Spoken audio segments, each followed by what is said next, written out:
Hello, बच्चे, let's read the question. Match the following from list 1 in the case of gases with those in the list 2. Okay. तो यहाँ पे हम देख सकते हैं लिस्ट 1 में वर्क डन दिया हुआ in different processes, isobaric process, isothermal, adiabatic, और लिस्ट 2 में उनके फॉर्मूलाज गिवन है. ठीक है, तो हमें चेक करना है कौन सा किससे मैच कर रहा है. देखो, सबसे पहले आइसोबारिक प्रोसेस क्या होता है, जिसमें हमारा प्रेशर कांस्टेंट रहे, प्रेशर कांस्टेंट. ठीक है, और इस केस में जो हमारा वर्क डन होता है that is equals to P into में change in volume V2 minus V1. ठीक है, अगर वॉल्यूम हमारी V1 से V2 चेंज हो रही है, हमारा जो वर्क डन होता है आइसोबारिक प्रोसेस में that is P V2 minus V1, जो कि हम देख सकते हैं Q से मैच कर. उसके बाद आइसोथर्मल प्रोसेस. देखो, आइसोथर्मल प्रोसेस में क्या होता है, हमारा टेम्परेचर कांस्टेंट होता है.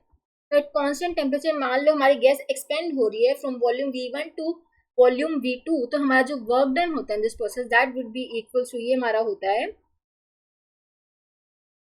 nRT log E V2 by V1. ये हमारा वर्क डन होता है by the gas in the expansion from initial volume V1 to V2. ये हमारा फॉर्मूला होता है आइसोथर्मल प्रोसेस के लिए जब हमारा टेम्परेचर कांस्टेंट हो. ठीक है, और एडियाबैटिक प्रोसेस में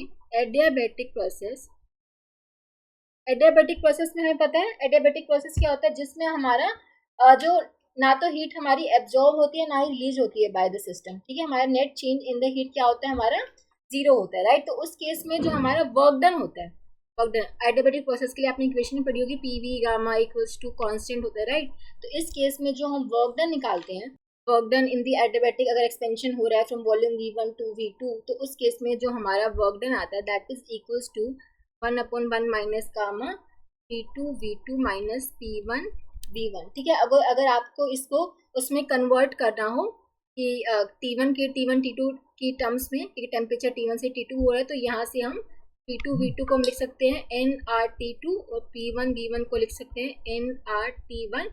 तो ये हमारी इक्वेशन आई थी 1/1 माइनस गामा, nR बाहर निकाल लेंगे. ठीक है, हो जाएगा T2 माइनस T1. ठीक है, और ये देखो यहाँ पे लिख सकते गामा -1 के टर्म से रखा है, तो माइनस यहाँ पे बाहर निकालेंगे तो ये वाली चीज टर्म बन जाएगी nRT1 माइनस T2, नीचे हो जाएगा गामा माइनस. ठीक है, तो एडियाबैटिक प्रोसेस में हमारा ये वाला फॉर्मूला रहता है work done in adiabatic process, जो कि हम देख सकते हैं किससे मैच कर रहा है, R से मैच कर रहा है. ठीक है, और आइसोथर्मल वाले मैच कर रहे हैं P से. यह QPR, जो कि हम देख सकते हैं ऑप्शन बी में गिवन है, option B would be the correct answer. ठीक है, ये काफ़ी डायरेक्ट फॉर्मूला बेस्ड ही क्वेश्चन है, मतलब ये आपको ये ऑलरेडी इस फॉर्मूला ध्यान होंगे, ये जो हम वर्क डन हम निकालते हैं isothermal, isobaric and adiabatic process में. ठीक है, सो हम बोल सकते हैं option B would be the correct choice. I hope आप सबको समझ आया होगा. Thank you so much.